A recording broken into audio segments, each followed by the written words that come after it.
Today is March 2nd, 1996. I am Charla Henson with Abilene Christian University. I'm here interviewing Homer F. Petross for the 12th Armored Division Oral History Project. I want to thank you for coming and talking to us today. We're going to start out with you telling us about your family, your mother, your father, your siblings, and your early years. Well, I started out, my father and mother both lived and were raised in central Texas town of Brownwood, Brown County and Comanche County, Texas. My mother was raised in Comanche County, my father, Brown County. And I was born in a little community just right close to Brownwood, a little town of Blanket, Texas. June the 10th, 1918. And my father, back then, that was during the First World War time, and I came along and kept him out of having to go to the First World War. But I wasn't lucky enough to have a son to keep me out. I had a son, but he didn't keep me out. My mother grew up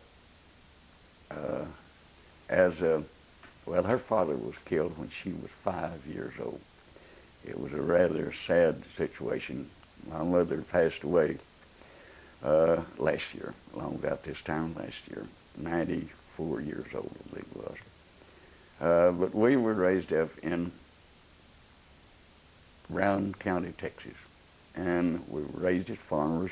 I grew up on a farm, drove the old horses, practically made a crop. When I was 6 years old, I tried to go to school.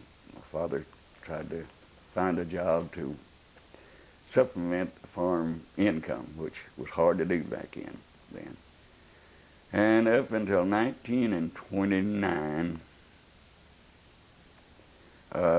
we lived on farms in Brown County, and then homesteaded a section of land in Socorro, New Mexico in 1929, and back then, you could homestead land. And we went out there and stayed 2 years and started that and had to come back. And I came back and we moved back to Texas in 1931. And I finished my high school and went to work there as a mechanic at a Ford dealership there in Brownwood. And then, I don't know what you'd say, I moved up to service manager, I moved down to service manager, but anyway, I became service manager and was there when I was inducted into the Army. Okay, I would like to know, tell me about your mother and father, their characteristics and some things that they would have given you to prepare you for life. What was important to them? The most important thing I can think of, both of my parents were raised up as members of the Church of Christ. They were Christians. I was raised in a Christian home, never had any problems whatsoever. In fact, I have made the remark that I don't know how lucky you could be. I can't feature what it would be like to not be raised up in a Christian family. And then my father was a singer, led singings for meetings, protracted meetings all over the country. And then after 1930, my sister, I had a sister that was born about 7 years younger than I am. And just the two of us was always in my family, just me and my sister.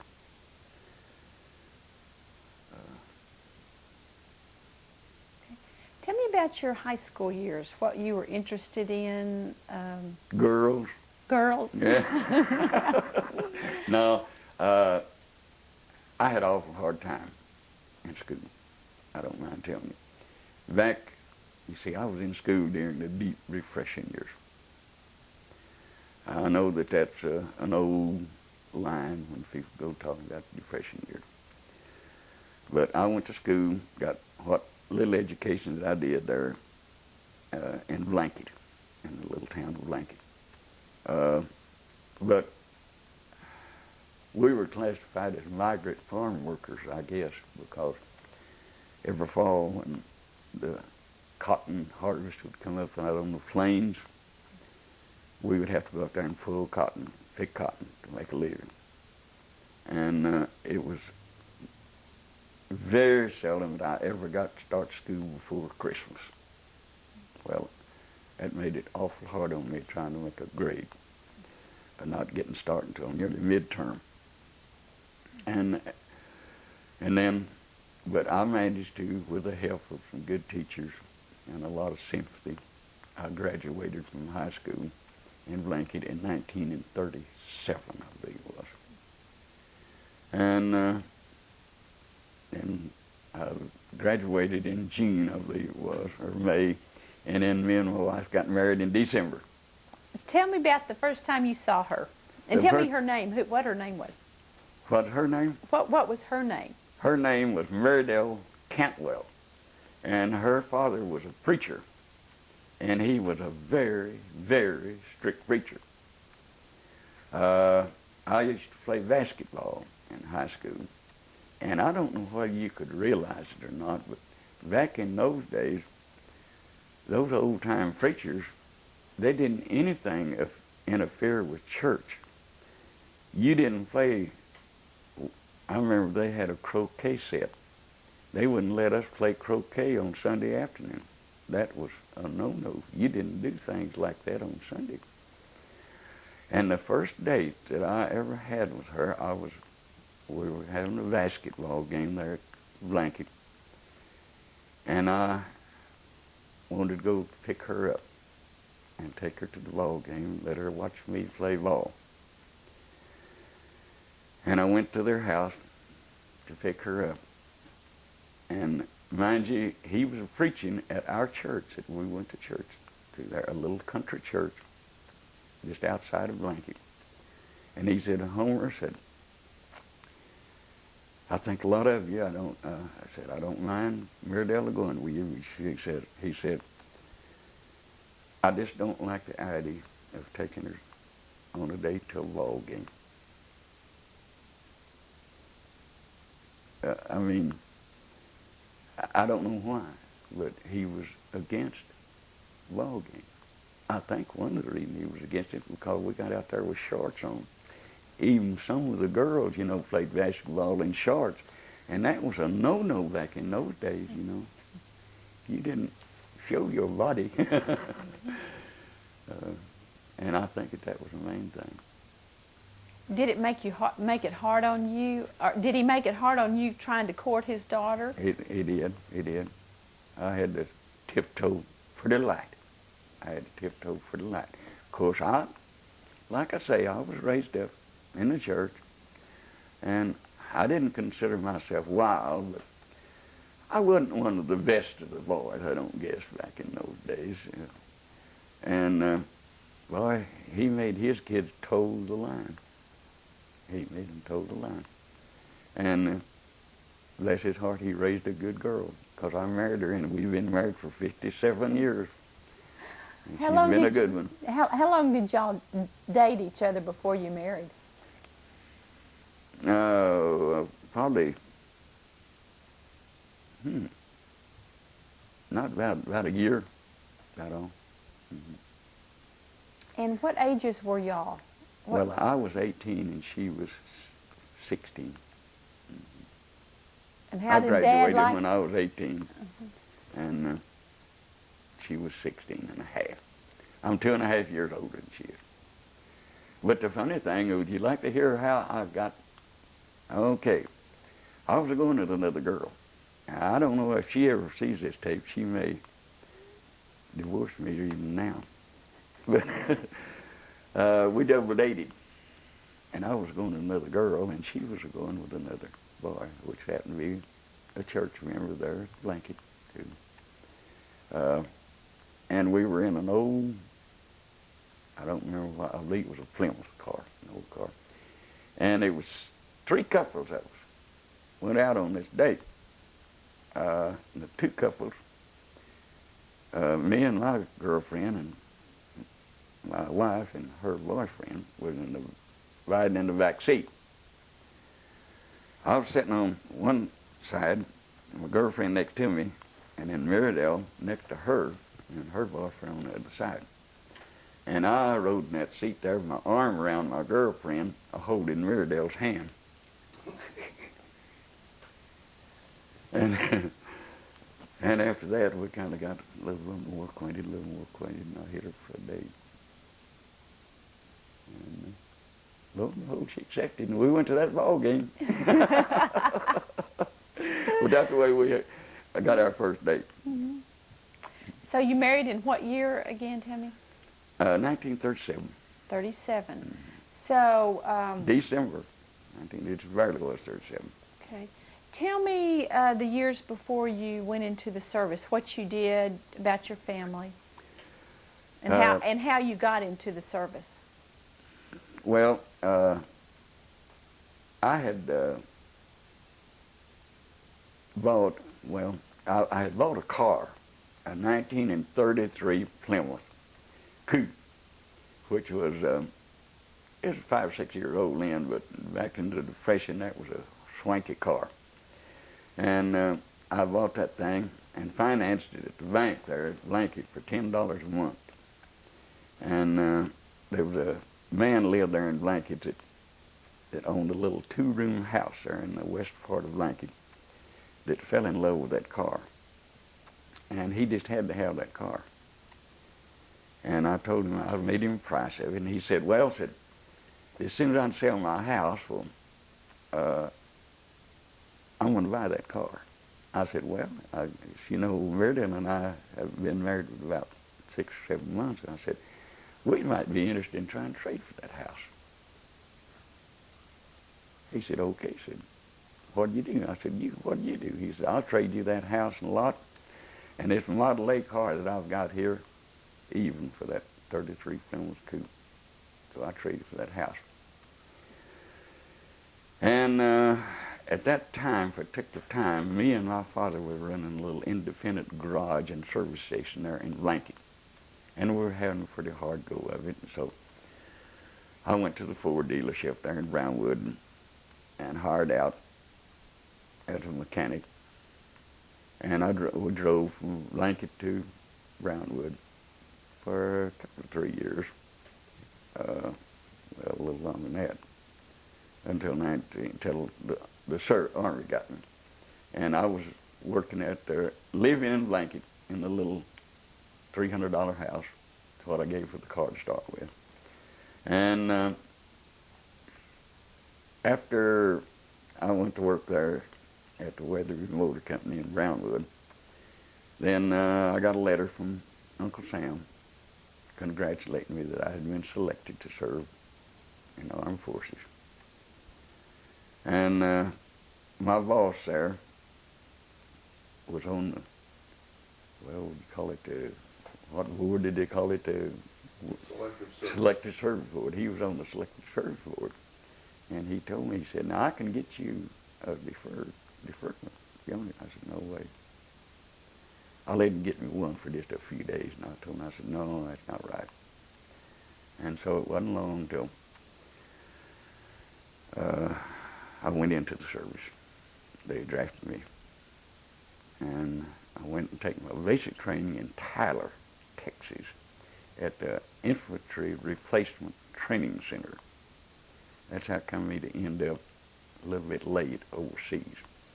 And after I went overseas, Meredell sold a little house there in Blanket and bought a new house in Brownwood. Gave $3,100 for a brand new house. In fact, she bought it before it was finished. And the payments on it was $31 a month. And with my Army pay and her working, we started paying for that house. And when I got back from overseas, in well, I got out of the service in 1946 when we moved into that house. But it's hard to realize of how much cheaper things were then than they are now. Let's go back to your basic training. Tell me about the first day and kind of your experience in basic training. Well, I went to Wichita Falls. No, it wasn't Wichita Falls. Some little town north of Roundwood. It's where I was inducted. And of course, everybody then were trying to get into something that you wouldn't have to go on the front lines. Well, I stayed there at that. Was it Mineral Wells, wasn't it? At Mineral Wells, I believe it was. Stayed there about 2 weeks, and they shipped me to Tyler Camp. Well, I went blank. Camp Fanning. And I remember when we drove up there in that bus, it said IRTC, Infantry Replacement Training Center. My heart stopped because I knew what that meant, that I'd be training to replace men in the infantry on the front lines. And that was not a good feeling. I was hoping to get to be a truck driver or a cook or anything, but infantry replacement training center. Do you know what replacement means? That means go in there and replace the men that have been killed. And when you're an old country boy, that hits you pretty hard. Hits you awful hard. But anyway, I went on in, and at that time we had a little son, about 3 years old. Our oldest boy was born in 1940. And I moved them down there to Tyler, and we rented a little, well, I guess you'd call it a camper trailer. And she stayed, her and the boy stayed there in that, and I would go camp all day. And when we would get off of duty at 5 o'clock, I'd catch a bus or something, or she would come out to the camp and pick me up. And we'd go back to our little cabin and stay till I had to report back every night at 10 o'clock. And that went on through all my training, which been from 5 o'clock in the afternoon until 10 o'clock at night together, and that's all. The rest of the time I was training. Tell me about your first captain. Your first captain in First basic. Captain in basic? Or your first captain, unit leader, sergeant, whoever was in charge of you directly. Yeah. Who would have that been? Well, his name was Captain Hitchcock. Captain Hitchcock. He was an older man, but he was in real good shape. And he was very firm, but he was fair with everybody. And we'd go on those marches, those forced marches, carrying our full field packing rifle, maybe march 20 miles. He was leading the march. He was leading the march.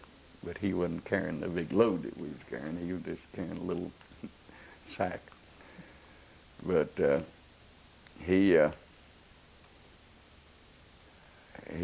thought a lot of it. What was the thing that you learned in basic training that helped you the most in battle times? Anything specific? That's hard to say. I've always said, because they put us through training of all kinds of rifles. I had training, advanced training in the old M1 Garand rifle, the 50 caliber machine guns, the 30 caliber machine guns, the Browning automatic rifle. I had extensive training in those. And they built us up physically pretty good shape. But now, I'm not going to say that training didn't do you any good. Of course, we couldn't have done it without the training. But don't let anybody kid you that they can tell you in training what combat is like. Because they can teach you and train you what to do and what not to do. And you think you know what to do. But when you get there and the real bullets start flying at you, it's a different story.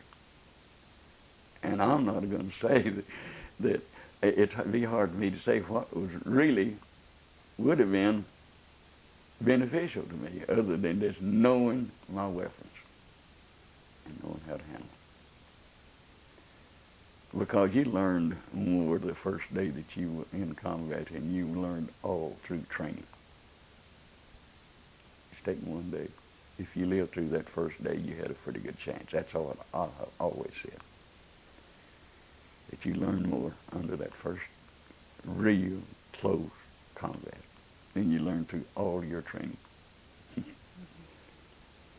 When you left Tyler, where did they send you? And did any of the other men from Tyler go with you? Yes, there was several went with me from Tyler, and we after we left Tyler, we went to got a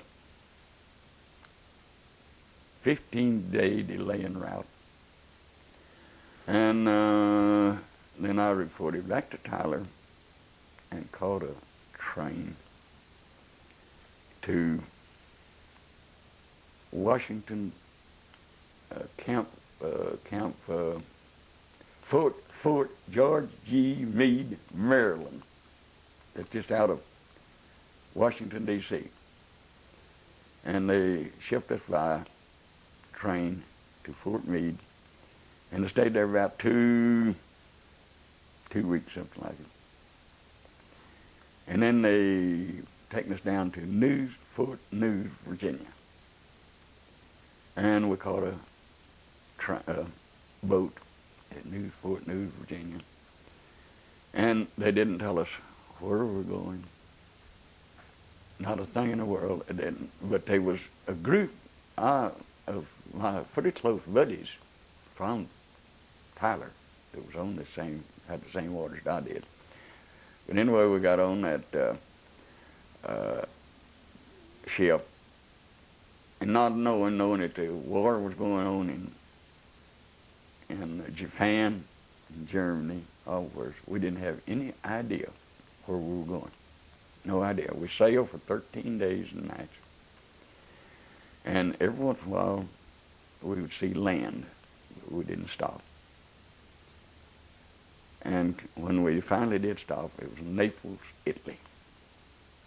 We docked in Naples, Italy.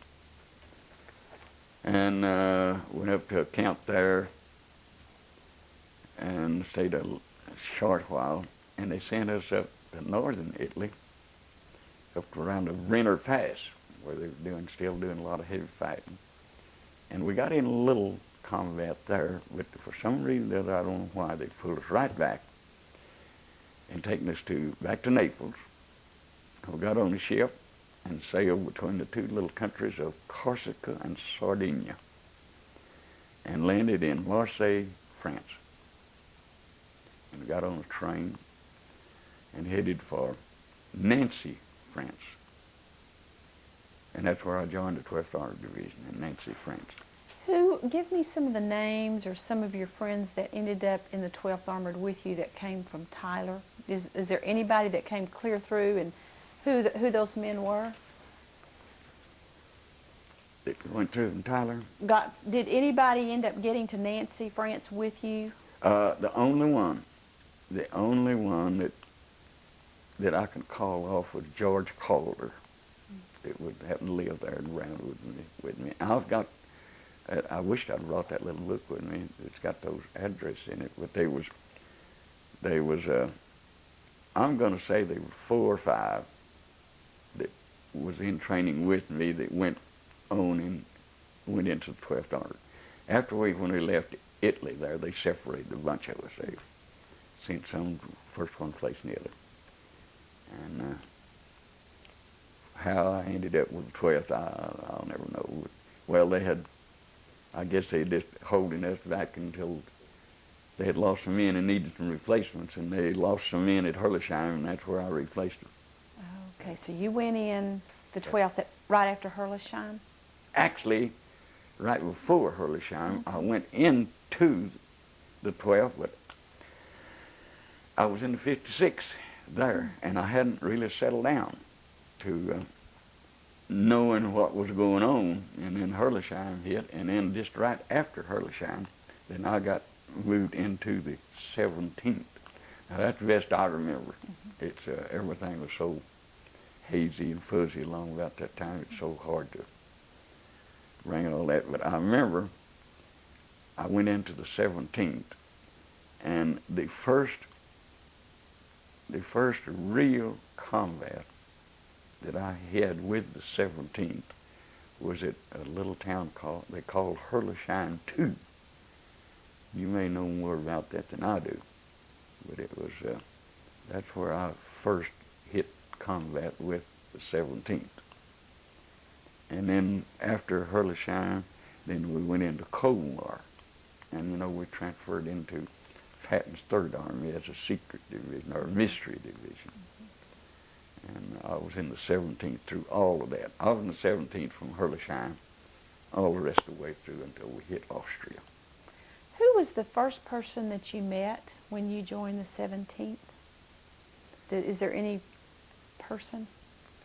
When I met the 17th, the first person that I can remember meeting was our half-track driver.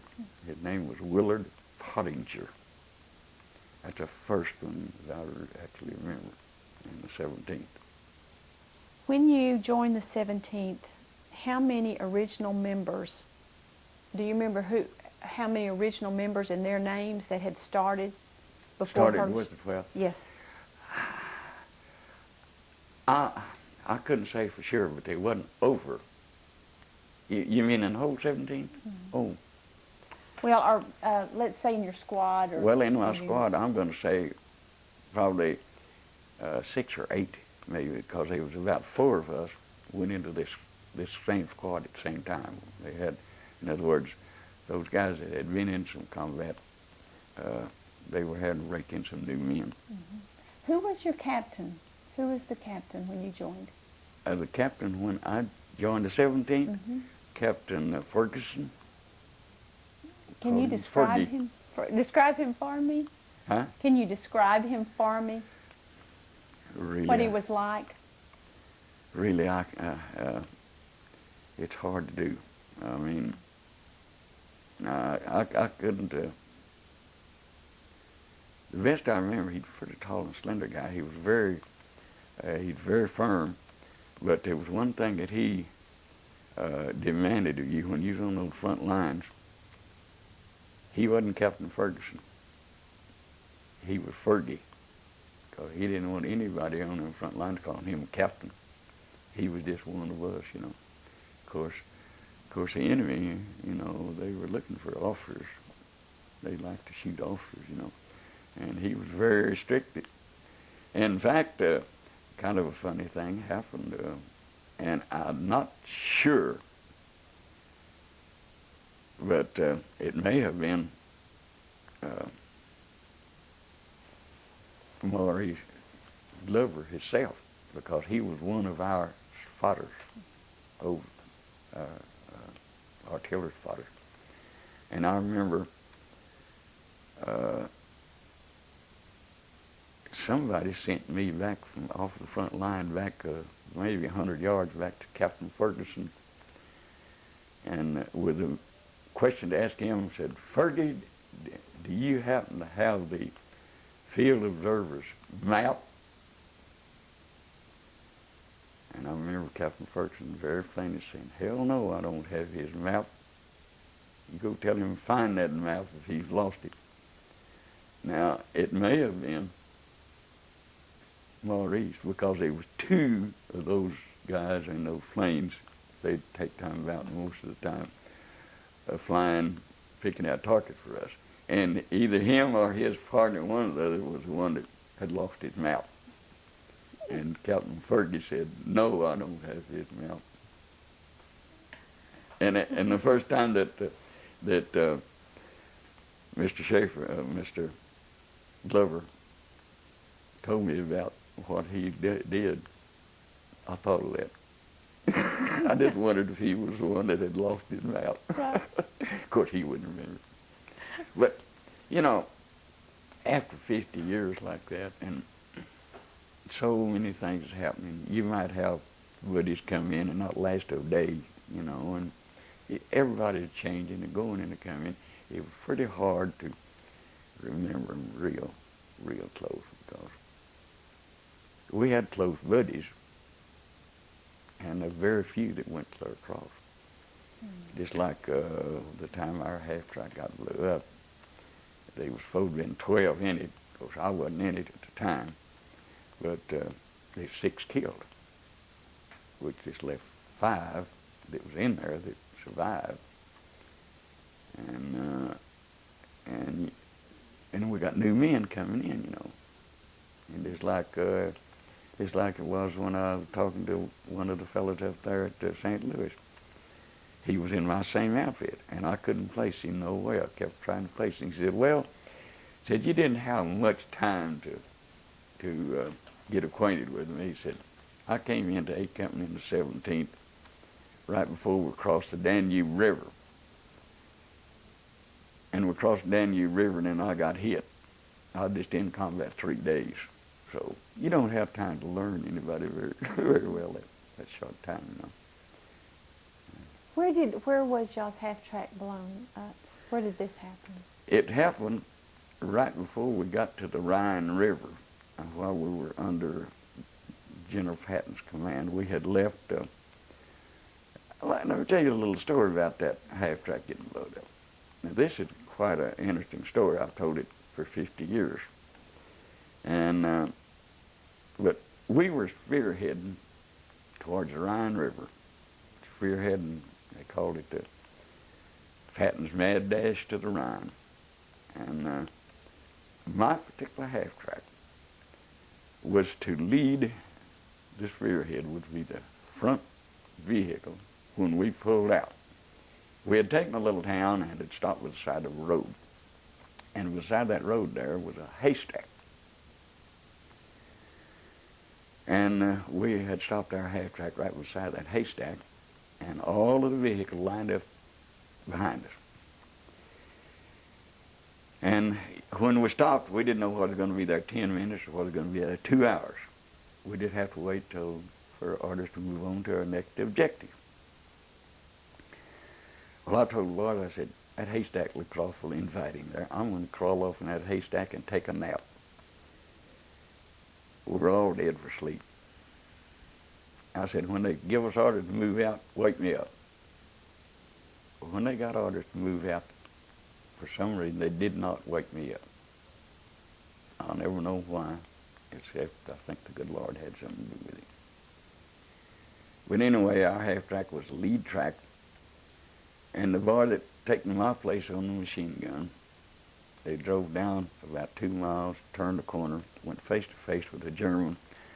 Now, I've always said it was a German 88 Miller shell, but it was a big shell.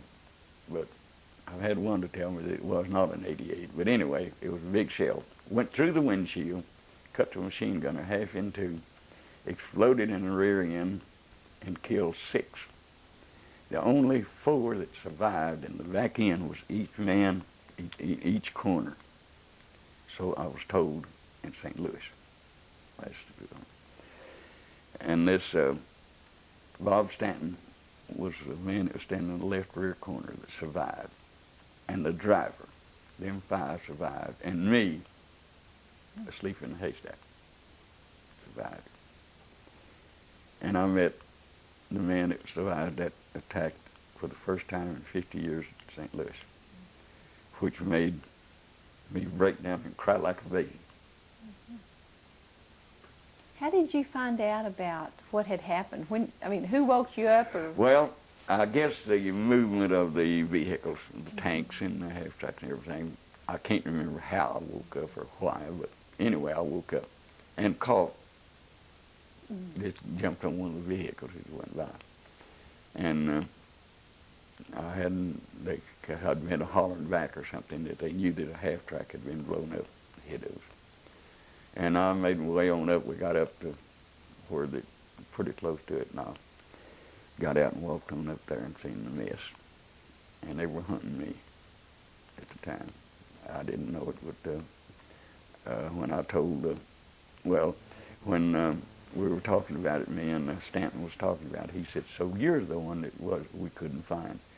He said the medics came up, and after they had destroyed that gun, or he left anyway, the medics got the medics up there, and they were trying to get the killed and the wounded out, you know, and all that kind of stuff. I think him and the driver was the only ones that was not wounded. There's 6 killed and some others wounded. And they knew that I was supposed to be there. They couldn't find me. And he said, I remember that. He said, I don't remember who it was, but I remember we couldn't find one of our men, and come find out he wasn't even on the half-track. So you were and what made me go to sleep in that half-track in that haystack at that certain time? The good Lord wasn't through with me. Yeah. I hope that's right. You were supposed to be at the, if you had been awake and been in there, you were the gunner? I would have been on that machine gun that the one that taken that machine gun was cut half in 2. Yeah. Then what did they do? Just replace everybody into the A company then? Did y'all have replacements at that point, or what happened to y'all? Well, the best I remember, they pulled maybe 1 or 2 out of another squad and built ours back up. And that's when we got Angela 2 that I gave you pictures of with Angela 2 wrote on.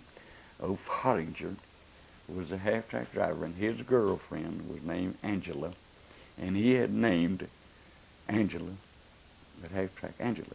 When Angela got blowed up, then they got us another half-track, and he put Angela 2 on it, and I have pictures of it. You have them there. You've seen them. And you have a picture of me and Pottinger standing by the side of Angela 2. Well, that's the half-track. And then, well, when I say they brought people from other squads, maybe to build that squad back up, maybe we wasn't full force for a while, and then they bring in replacements and till we build it back up force. They usually had, I guess, a backlog of replacements pretty close behind us, ready to take the place when we got shot up, because we'd get shot up pretty often. It's pretty rough go. Were you ever wounded? I never got a scratch. Now, I got hit one time, which was I considered real lucky.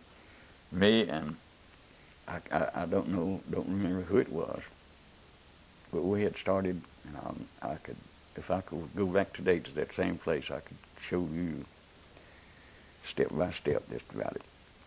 We had gone down into a little valley towards a little creek in an open field, and the Germans opened up on us with artillery and pinned us down out there in the middle of that field.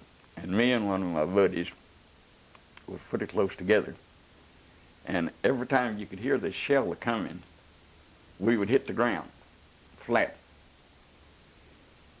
and lay there until that exploded, hoping and praying that it didn't hit close enough to you or doing damage.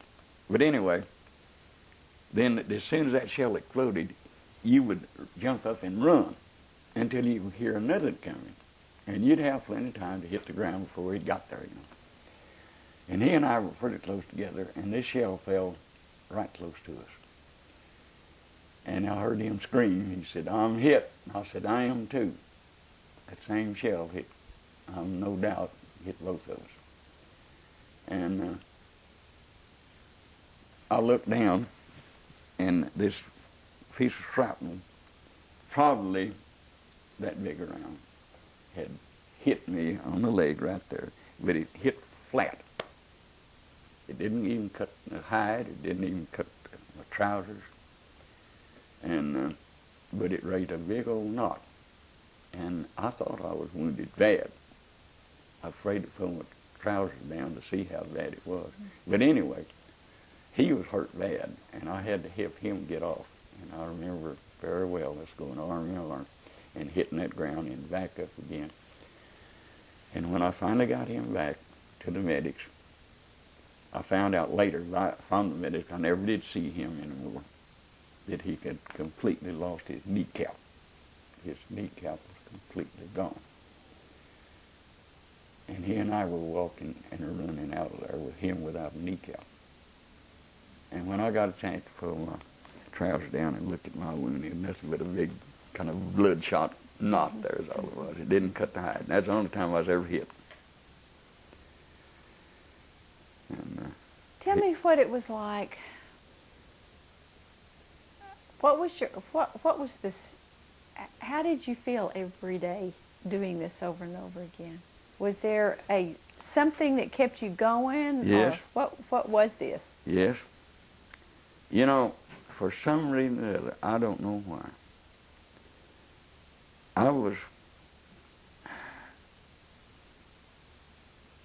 I hated to shoot somebody. I didn't think it was right, but I knew that I had to.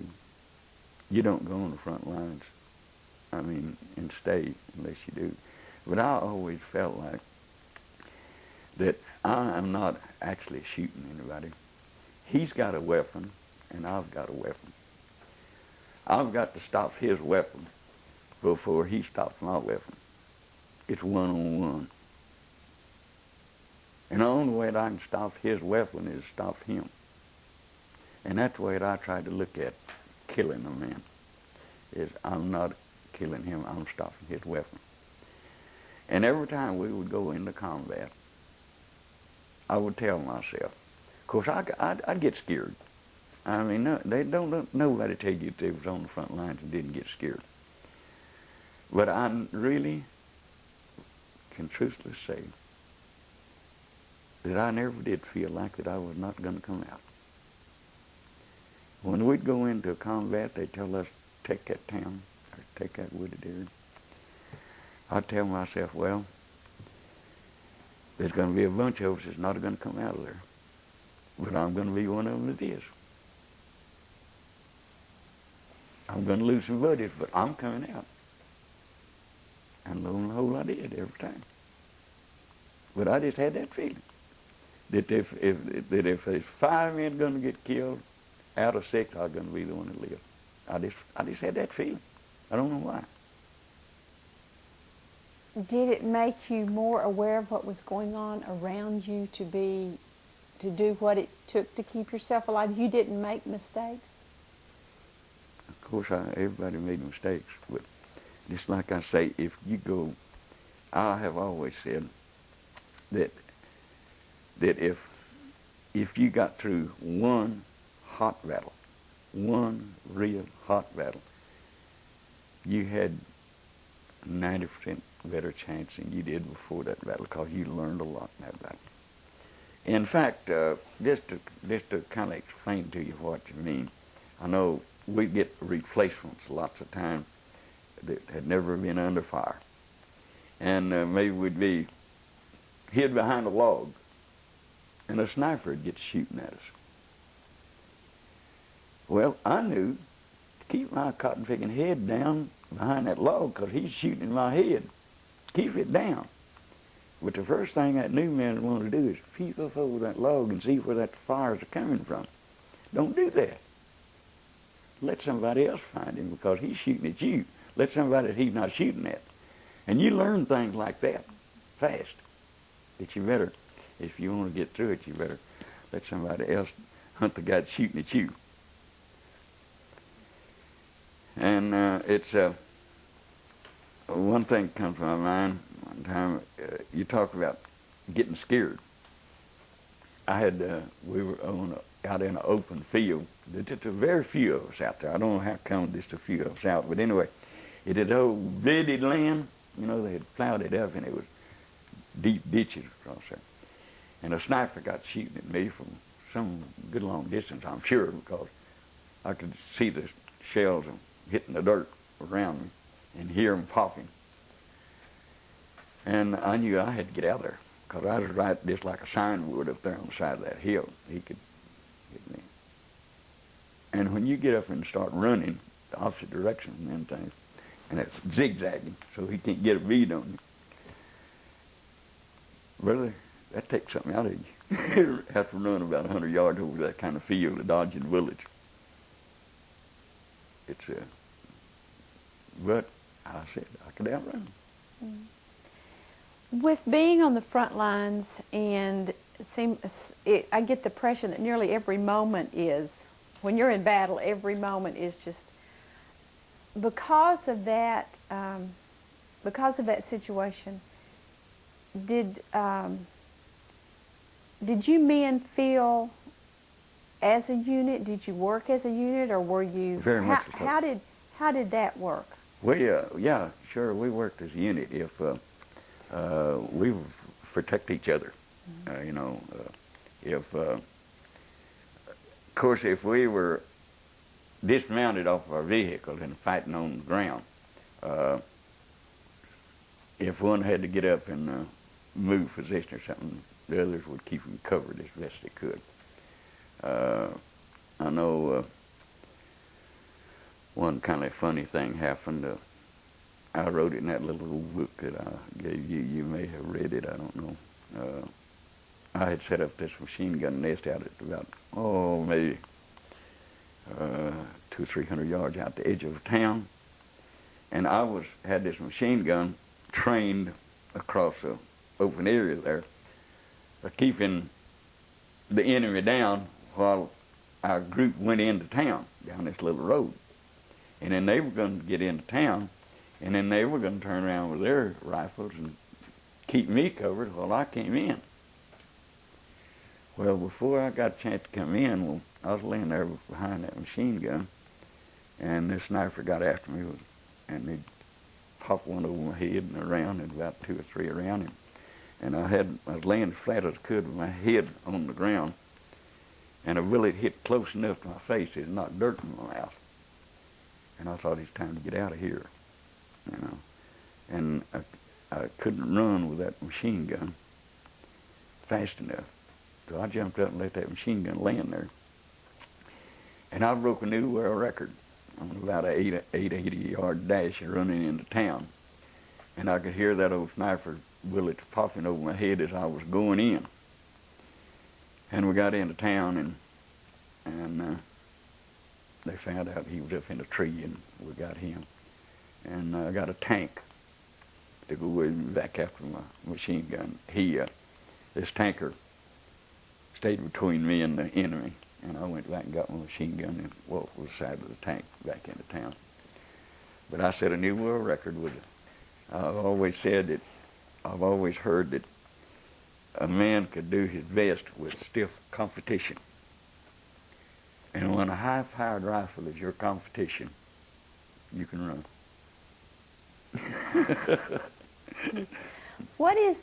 Is there a town or a place that was that stands out in your mind as the hardest battle, the most difficult battle? Well, of course, like I say, I didn't, Herlisheim was by far the worst. But I guess Colmar and that little town of Herlisheim too, I personally had my worst. Can you walk me through the Herlisheim too, and then Colmar?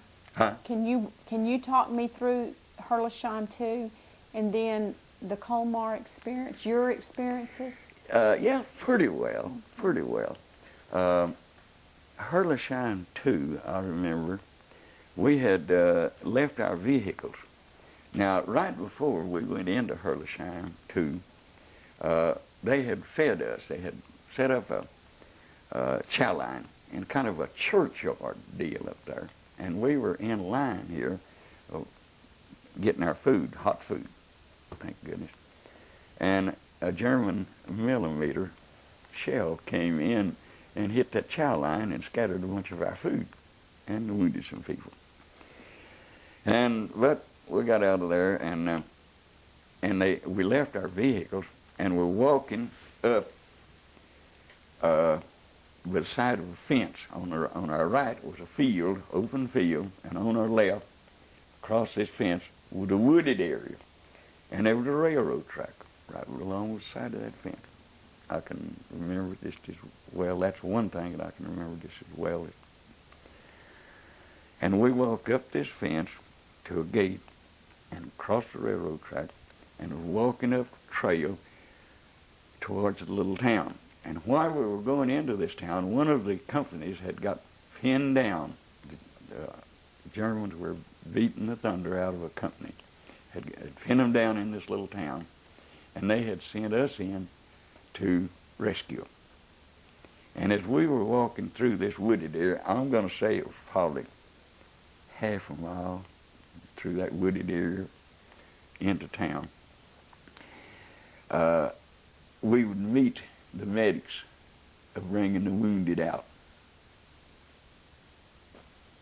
And I remember one of the old boys, one of those medics, or I'm not going to say he was a medic, or one of them on the stretcher, knew what we was doing. We were going in there to help his company out, you know. And I remember one of them saying, "Good luck, fellas. You'll need it." And boy, you talk about bringing to your knees, them carrying them dead and wounded out of there and telling you good luck, and you knew what you were going into. And we went in, and I didn't take the machine gun in there because we knew that it was going to be close hand-to-hand combat. And I carried with me what we called a grease gun. I don't know whether you ever heard of one, not just a 45 caliber machine gun anyway. It's a whole lot smaller and easier to handle at close range than the old 50 caliber. And I remember the first building I went up to. I started around the corner and I met a German, face to face right on that corner. And both of us fired at each other and jumped back. Went back around to the opposite corner of that building and met again. And both of us fired at each other again and missed.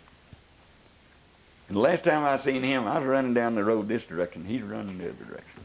He was just as scared as I was.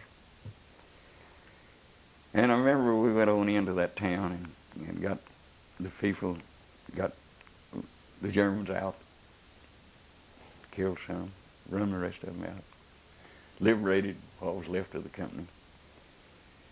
And I am not positive, but I think that was the same little town that we spent the night in, the rest of the night.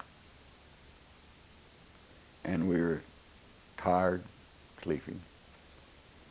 And I slept on the floor. A group of us slept on the floor in a two-story building. And sometime during the night, I may be wrong on the town, but this happened anyway in one of the towns. We were so tired and wore out that the shell came in and blew the top story off of that building and didn't even wake me up. That's pretty tired and sleepy, you know. Pretty tired. Do you know which company that was that y'all got out of there? I sure don't. I don't know what company it was. I don't know what I ever heard or not. I might have known at that time. But it was, they just told us that a company had pinned down and you got to go in and get them. So y'all got them out. That was a little town of Hertfordshire, too. Now let's get us on up to Colmar Pocket. Really, now I think that we were under Patton when we went into Colmar, still under Patton. And we more or less, the unit, the best I remember on that, we more or less just circled that Colmar and hemmed the Germans up inside there and captured a big percent of the best I remember. About the only thing that I can remember exactly about Colmar is that I'm pretty sure it was in Colmar that I used that bazooka that like got my head blowed off. I know we were trying to cross a busy street. Well, it wasn't a busy street, but it would have in normal times. It was a big intersection. And a big German tank was sitting about a block up to the right of us. And every time we'd try to cross, he'd fire his cannon at us, and knock our vehicles out, or try to. And I know I told this, our Lieutenant Scarver, he's his name. He says, "Who can fire the bazooka?" Well, nobody didn't volunteer. Finally I did, and I said, "Let me have the thing. I'll go get him." Somebody went with me and carried another round of ammunition, and we walked up the alley, up to about where we thought we could see a tank, and looked around the corner of the building there at a big tank right on the west side of it. We were facing his side. I loaded that bazooka, stepped around that corner there, and I tried to fire into his turret where he couldn't aim his gun, and all that. I tried to put that bazooka shell in that gears to lock him up. And I fired that bazooka and jumped back and reloaded. And then looked back around to see what he was doing. And when I looked around that corner, I looked right down the business end of that 88 gun. And the nozzle of that gun, probably, that big around, 88 millimeter. But it looked that big. It looked like a 55-gallon barrel.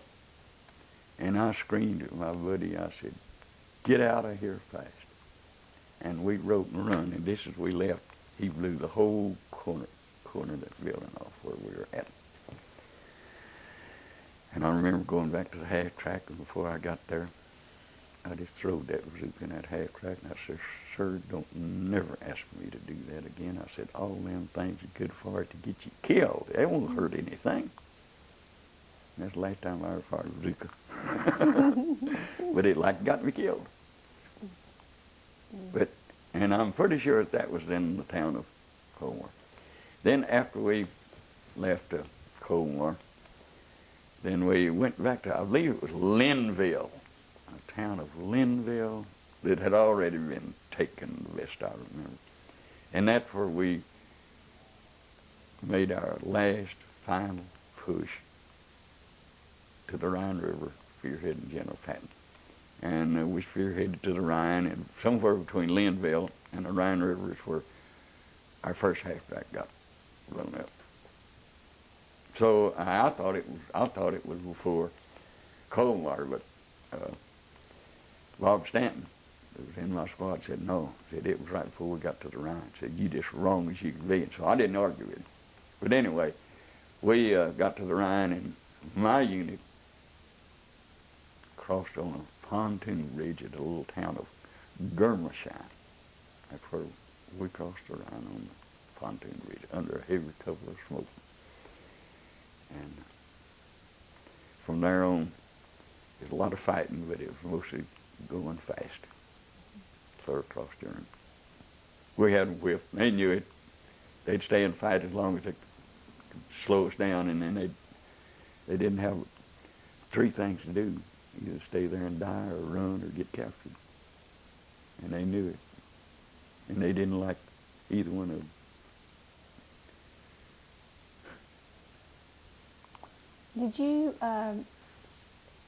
Did y'all liberate any of the prison camps? Yes, we helped liberate.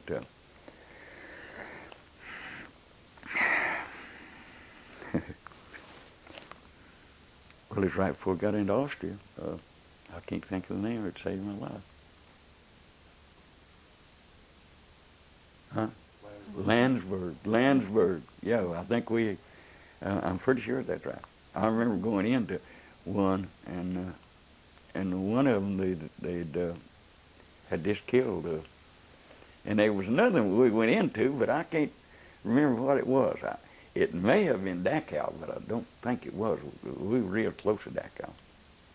Can you, do you mind sharing with us what you saw when you went in there and liberated those camps, and how it felt? Well, it was pretty much of a helpless feeling.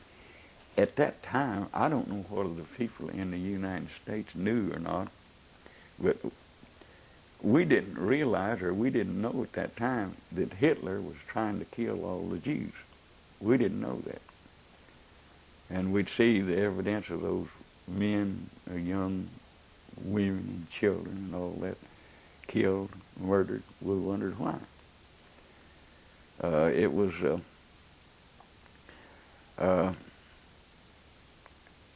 I seen some of it, but I really didn't get into them until after that the Germans had done left, you know. And you could see where they had their mass graves and their death chambers and all that kind of stuff. Landsberg, I believe, was the name of that one. And it seemed to me like that we had something to do with Dachau. I can't remember. I just can't remember. But I know that one. Are there any other action stories that I have not asked you about, or situations that you can remember that you want to share but that I have not mentioned? You mean just little things that happened to me? Mm-hmm. Well, I could tell you a little story of a shell that turned out to be a dud. We had taken a little town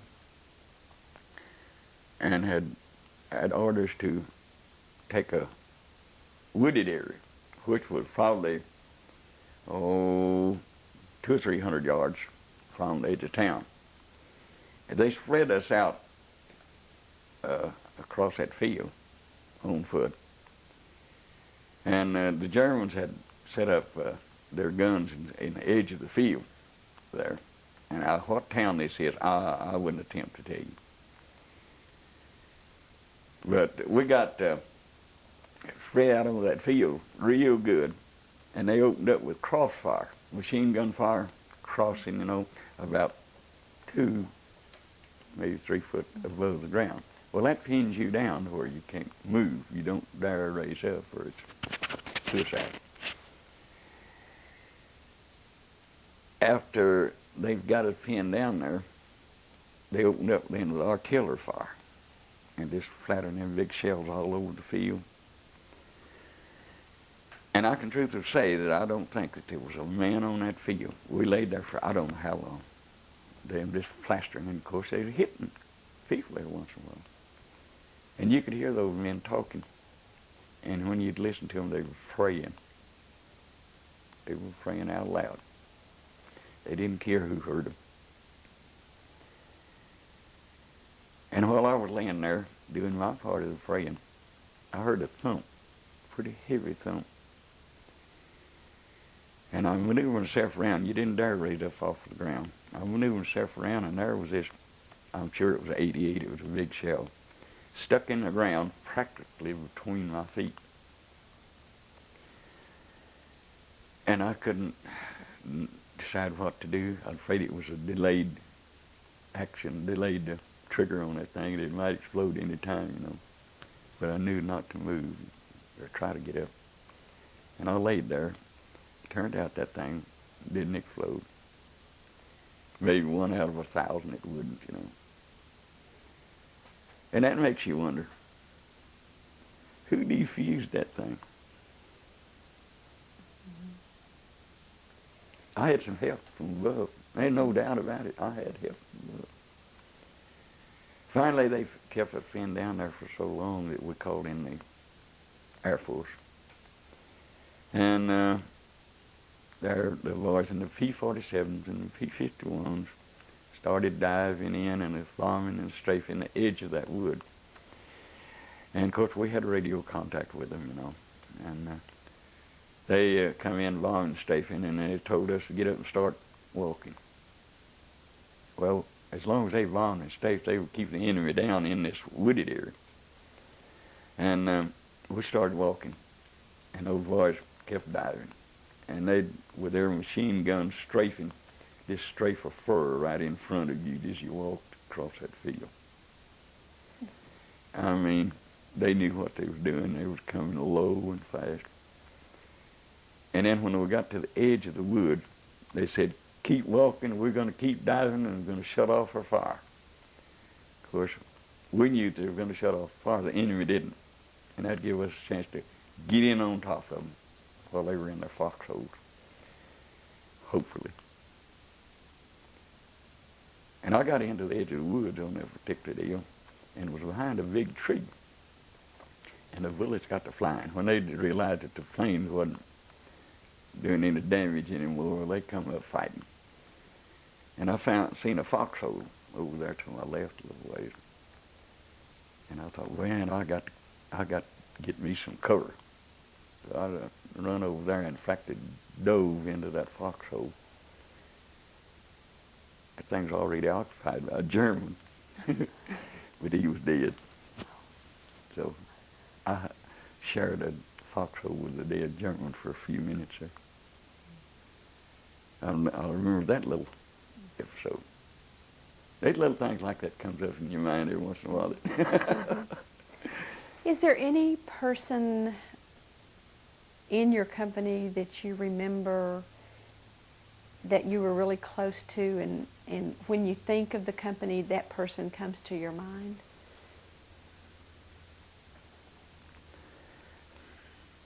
Really, the only one is the driver, Pottinger.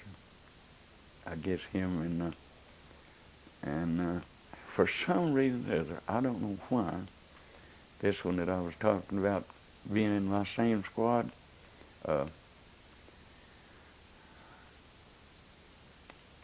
I never have been able to place him. I mean, really place him. Tell me about your driver, about who he was, the things you remember about him. Well, at that time, he was pretty much an old country boy, and he had taken his training with the 12th Armored Division. He was a half-track driver, and he was a good driver. And at that time, the way that I remember it, he was not married.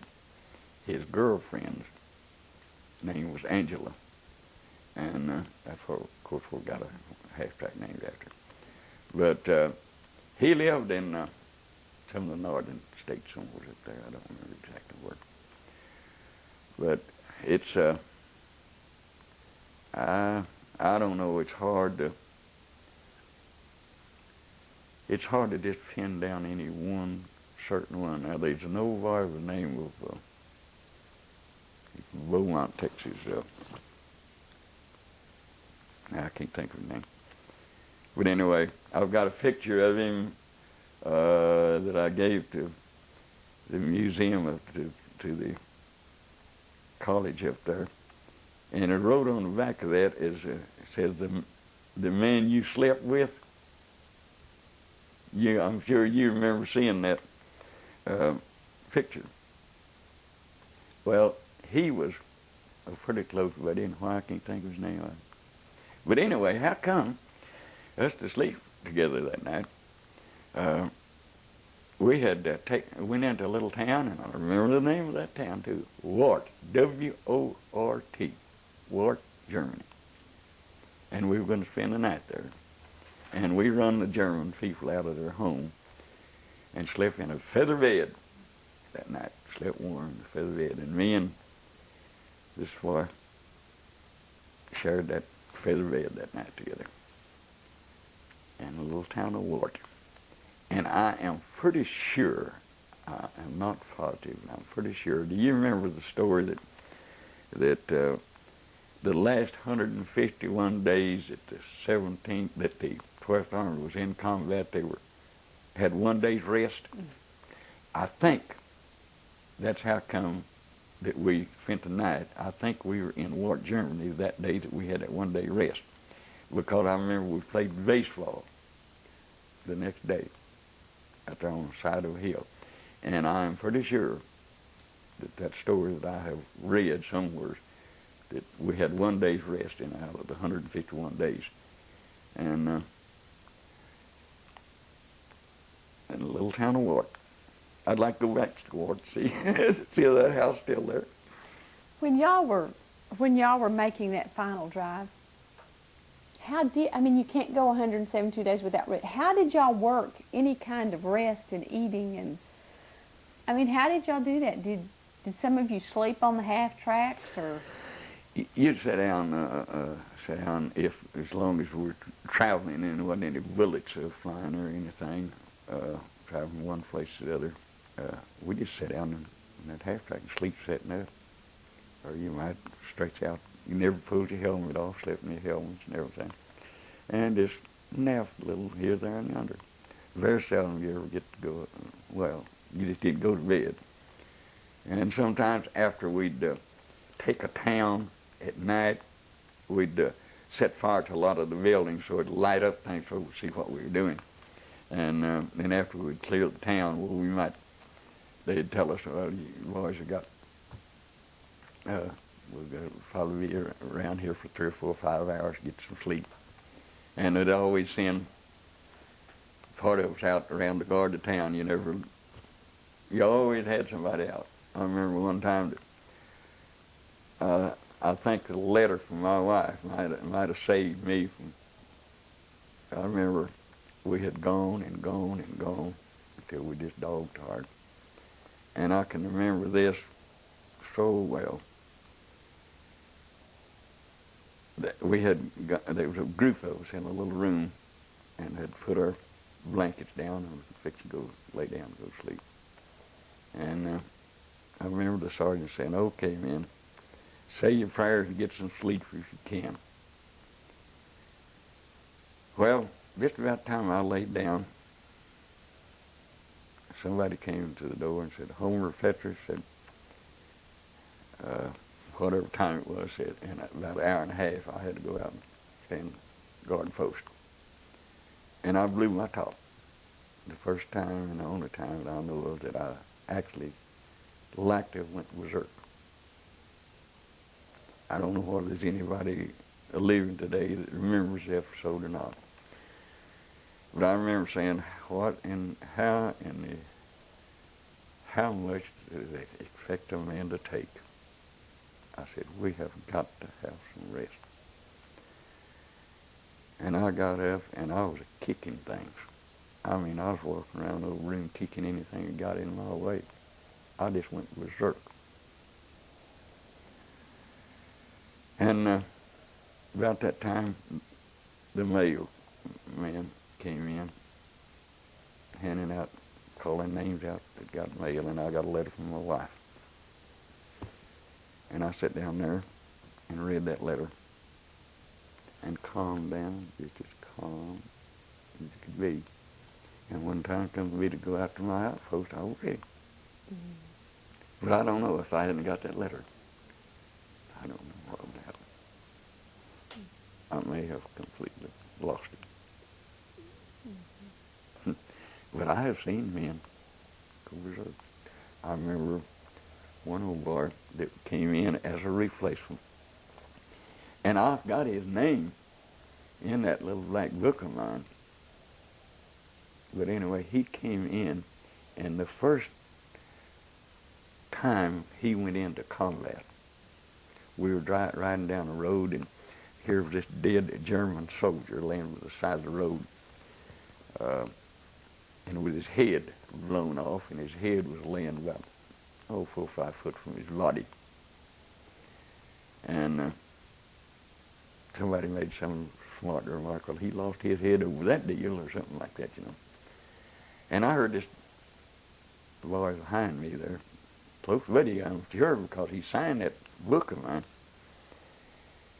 I heard him say something that made me take notice, and he had said, what would happen, where would they bury a person if he was to get killed right here? And I said, man, don't even mention it. And when I turned around, he had that M1 rifle, which the barrel of it was that long, up at his temple, under his helmet, and trying to get his thumb on the trigger to pull that trigger. He's fixing to blow his brains out. And I slapped the gun out of his hand and hollered back for the medics, and they come and got him. And I never seen him after that. I never did know what happened to him. But he had signed my little book that I had written in that book about that story. I mean, he had signed it, and then I added to that what happened to him. I can't remember just when he did sign it. Are there any other things you want to tell me about before we kind of get to the point system and how you got out of the Army or anything like that? Well, what about after the war was over? Of course, we went on into Austria. Okay. We were in the edge of Austria when it's over with, and then we came back to. Now we came back to two towns. Stayed in one of them while, and another one while. One of them was Aalen, Germany, Aalen, and the other one was Augsburg. And I am pretty sure that I was in Augsburg. And it's kind of an odd situation happened. They were sending them by point system to different places, Well, I didn't have enough points, and I was to come back to the States and then go to Japan. It's really what my orders were. But anyway, while we were there in Augsburg, I got a telephone call from my brother-in-law, who was in, about 150 miles from us, sir. I knew at the time what town it was. But anyway, I had made plans to catch a truck and go visit my brother-in-law, my wife's brother, in this town the next day. Well, about midnight that night, they come and woke me up and said, "You have orders to report to certain place to go home." And said, "You've already got orders to go visit your brother-in-law." He said, "Which one do you want?" I said, "I'm going home. I'll see him in the States." Well, they put a bunch of us, just pulled us out by the point system, I guess. I never did know. We were only there a short while. I'm going to say not over 3 weeks there in Augsburg. And they pulled me out, and I went to Camp Lucky Strike at Le Havre and caught a train, a boat, and sailed into New York, knowing what our orders were, that we had a 15-day delay en route at home and then go to Japan. That was my orders when I left Germany. While we were on the boat, about 3 days out of New York, Japan surrendered. And we like sunk that ship because we knew that we were home to stay. And as a lot of the poor fellows that had more points than I did were still in Germany, and I was home, which it didn't seem fair, but anyway, when we sailed by the Statue of Liberty in the New York harbor, it was about the day after Japan officially surrendered. And don't never kid yourself that they wouldn't have put on a parade in New York City. That's where I ended coming back home. And we stayed there just 1 or 2 days. And I called my wife from a pay telephone booth from New York City. She was working at J.C. Finney Company in Brownwood, a clerk. I called the store. When I called, somebody answered the phone, and I heard him say, "Meredell, New York calling." And I heard her scream. She was back to the store somewhere, and I heard her scream. Here she comes. And caught that train to San Antonio. Caught a bus to Brownwood. Met her there. And then I had my regular orders, like I say, I believe it was 15-day, or maybe 30-day anyway, short time spent at home. And then I had to report to Fort Sam Houston and San Antonio to go to Japan. They still hadn't changed my orders, but I couldn't figure why I'd need to be going to Japan after the war was over there. I felt pretty secure, but still didn't know. And me and my wife and another friend of mine that had come back on the same boat with me, he wasn't in the 12. But he lived there at Brownwood, and he had the same orders as I did. So we, about 2 or 3 days before we were to report to Fort Sam Houston, the two couples of us, and he had a little daughter and we had this son, decided we were going to go down about 2 or 3 days ahead of time and find us a place for our wives to stay while we were at camp. And lo and behold, this sounds like an impossible situation. But the next day after we left, I got a telegram from the Army with a 30-day extension on the delay. Well, my dad, of course, lived there in Brownwood, and he wanted to find me some way before I reported back to the Army, because he's afraid if I reported back, they'd keep me and send me to Japan. And he wanted to catch me to let me know that I had that delay en route. Well, you know, San Antonio is a pretty big town. And we had got us a motel room to stay in. And had gone down to a grocery store down there, not very far from that zoo there in San Antonio. And pulled up there in front of that grocery store, and was in there buying groceries, and in walked my dad from Brownwood, Texas. And I said, I'd like to have a fit. I said, what in the world is going on? And he told me what happened. I said, well, how in the world did you find us? He said, I just happened to drive down the street and seen your car sitting there. Now, can you imagine anybody finding anybody that quick? He had never hunted. He just drove into town. There I sat. In a town like San Antonio, not knowing where I was at. I still say the good Lord is behind some of that. What did you end up, you were released at Sam Houston then? No. I went to Camp Gruber, Oklahoma after that. And it was in the 46. I've got it at home, but I forgot now. Anyway, it was in the middle of 46 before I got out of service. I went to Camp Gruber, Oklahoma, and they put me in a repair ordnance, they call it ordnance. And I was a bookkeeper, kept records and for the ordnance depot there in Camp Gruber. And for about, probably 6 or 8 months, and then got my discharge. Went back to Thailand, got my discharge. And then what did you do after the Army? Tell me the rest of this story. After the Army, I went back and got my old job back at the Ford dealership in Brownwood. I went back as a mechanic, and then put me as service manager. And I don't know, I stayed there as service manager until 1949, I guess it was. I moved to Lubbock and got a job out there as service manager for a Lincoln Mercury dealership at Lubbock. Didn't you tell me you from Lubbock? I'm from Lubbock.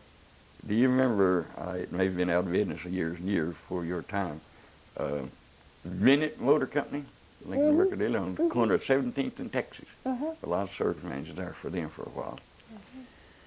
And then I moved on to Plainview and served and helped an old friend of mine open a Lincoln Mercury dealership there. And then went back to Brownwood as service manager and stayed there as service manager until 1963. Service manager for a dealership. And then I bought out a lodge, Lakeshore Lodge on Lake Brownwood, and run that lodge for a while and liked to work herself to death. We had big boat stalls and cabins and everything. And I kept that until 1968 and sold it and went to work for a school there in Brownwood. Well, actually, Bangs. I had a cousin that was superintendent of the Bangs school. And I went to work there at the school, and at that time they were getting this vocational education really going strong in 67, 68, 69. And he wanted me to go back to college and get my teacher's certificate and teach auto mechanics. Well, I did. I quit my job and went to the University of Texas at Austin and taken some courses, and then went to Texas A&M, taking some courses, and got my teacher's certificate. And by that time, well, that deal there had fell through. And know what, it was in school there with me from Fort Worth. Had a brother that was principal of high school here, or Turner High School here in Carrollton Farm Ranch. They needed a auto mechanic teacher. So I came over here in 1968 and interviewed and moved to Carrollton Farm Ranch in 1968. Went to teaching school, auto mechanics, and taught up until 1982, and bought my Army time, and got to be 64 years old. And by buying my Army time, I had 20 years in teaching, and could draw my Social Security and teacher retirement, and I hung it up. Mm. And it's been a traveling and a working ball game and such like that for the last 15 years now. As you look back over your experiences of World War II, is there something, and as somebody would listen to this tape about World War II and your experiences, is there something you would like for us to remember? Is there something you've learned that you would like to share with us about that? About the only thing that comes to my mind right now is how we have got to watch to not let one man get strong enough to rule the world like Hitler come awful close to doing, by just getting in there and getting the power going. And let me tell you something, I don't know what the history books say, but I know what it was then. Hitler liked to accomplish what he went after.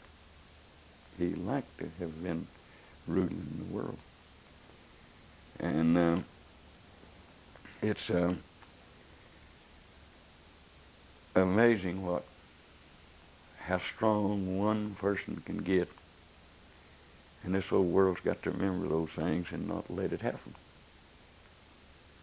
I think. And we got to get back to Christian living, family life, some way. I don't know how it's going to be done, but we've got to do it, or this whole world's going to come to an end. The good Lord's not going to let it go on like it this long, I don't think. Well, I appreciate your time and sharing these experiences with us. Well, I hope that I have kind of answered some of the questions you wanted, and didn't get too outrageous with it. I get kind of warmed up on them things. I get kind of wild sometimes, and I'm sure. Yeah. Well, we appreciate it. Thanks so much.